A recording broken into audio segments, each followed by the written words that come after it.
தந்தை, மகன், தூய ஆவியானவர் நம்மை நிறைவாக ஆசீர்வதிப்பாராக. ஆமென். நண்பர்களே, வேண்டுமா இந்த காலை ஆராதனைக்கு உங்கள் அனைவரையும் அன்போடு வரவேற்கிறேன். ஆண்டவர் நல்லவர். எனவே பிரியமுள்ள அன்பு இறை உறவுகளே, திருப்பாடல் 23 2 மற்றும் 3 வார்த்தைகளோடு இந்த ஆராதனையை நாம் தொடங்குவோம். பசும்புல் வெளி மீது என்னை அவர் இளைப்பாற செய்வார். ஆண்டவர் நம்மை பார்த்து கொள்வார். ஆண்டவர் நம் பக்கமாக இருப்பவர். அவரை தேடி செல்பவர்களை அவர் ஒருவொழுதும் கைவிட மாட்டார். அமைதியான நீர்நிலைக்கு என்னை அழைத்து செல்வார். காட்டுப்பகுதியிலே ஆடு மேய்த்து கொண்டிருக்கிற ஒரு மெய்ப்பெண் தனது ஆடு எப்போ நீர் தேவை என்பதை அறிந்து எங்கு நீர் இருக்கிறதோ அந்த இடத்திற்கு அந்த ஆடுகளை ஓட்டி சென்று அந்த இடத்துல நீர் பருகும்படியாய் ஏற்பாடு செய்வார் அல்லவா? அப்படித்தான் ஆண்டவர் நம் தேவையை அறிந்து தம்மோடு இருக்கிற பிள்ளைகளுக்கு ஆசீர்வாதத்தை வழங்குவார். அமைதியான நீர்நிலைக்கு அழைத்து செல்வார். அவர் எனக்கு புத்துயிர் அளிப்பார். அப்படின்னா சோர்ந்து இருக்கிற பொழுது அந்த ஆசீர்வாதத்தை குறிக்கிறது.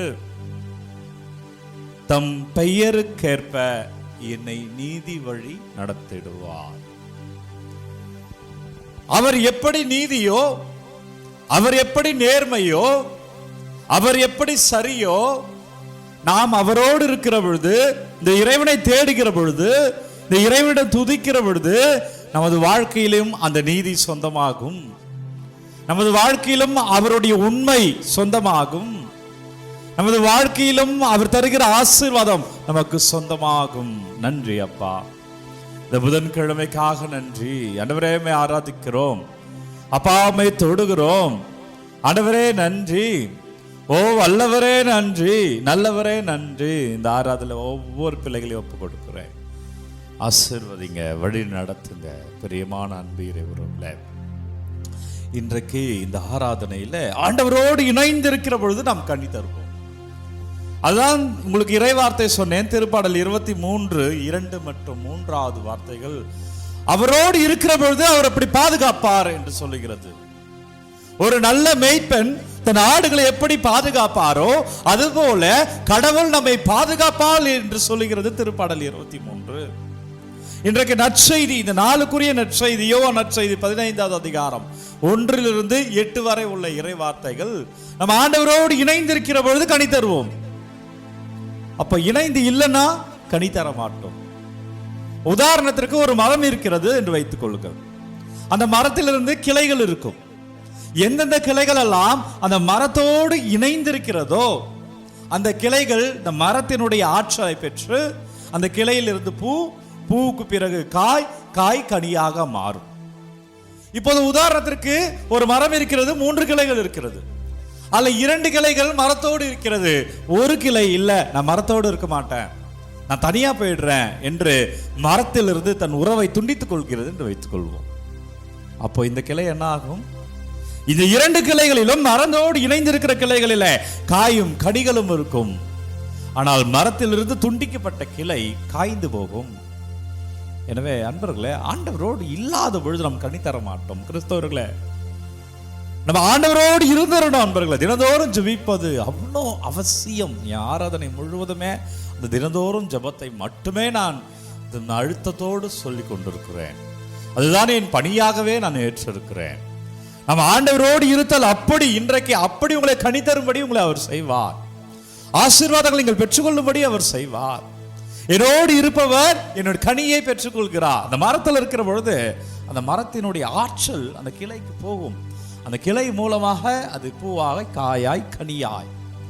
இந்த இறைவனோடு நாம் இணைந்திருக்கிற பொழுது தினந்தோறும் இன்றைக்கு நீங்க பார்க்கிற இந்த ஆராதனை, இன்றைக்கு நீங்கள் ஜெபிக்கிற உங்களுடைய ஜெபம், இன்றைக்கு நீங்கள் ஏறெடுக்கிற உங்களுடைய ஜெபம் ஆலை உங்களை அப்படி அவருடைய ஆசீர்வாதத்தை, அப்படி அவருடைய வல்லமையை, அப்படி அவருடைய ஆற்றலை பெற்று தரும். குறிப்பாய் குடும்பங்கள் பாதுகாவலருடைய நாள் இன்றைக்கு. நான் என்னோட சூசேப்பர் ஆலயத்தில் இருக்கிறேன்.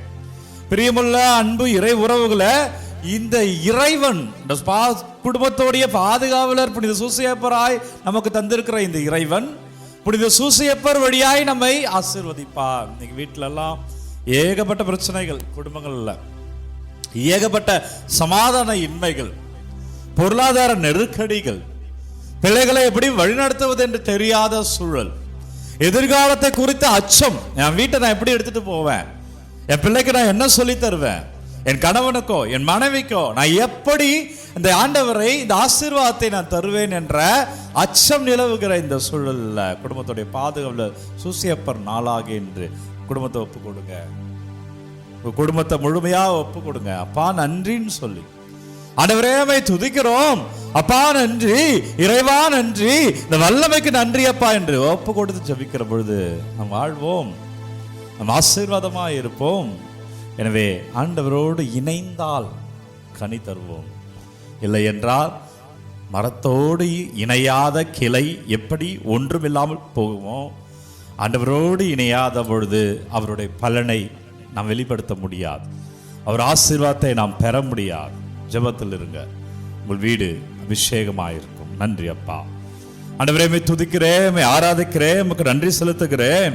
ஓ வல்லவரே நல்லவரே நன்றி, இந்த காலை ஆசீர்வாதத்துக்கு நன்றி ஆண்டவரே, இந்த வழி நடத்துதலுக்கு நன்றி அப்பா, இந்த கிருபைக்கு நன்றி.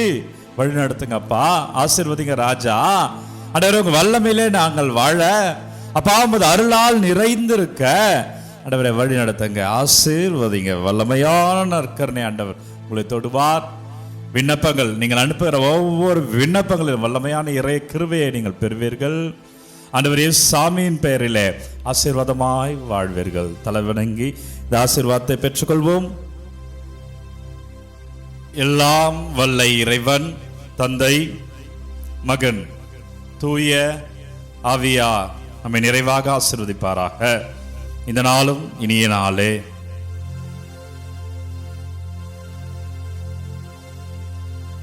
அன்பர்களே, ஒவ்வொரு நாளும் வீடியோ காலை 3 மணிக்கு இந்த ஆராதனை வழங்கி கொண்டிருக்கிறோம். யாருக்கு தேவைன்னு நினைக்கிறீங்களோ அவர்களோடு பகிர்ந்து கொள்ளுங்கள். God bless you. Take care.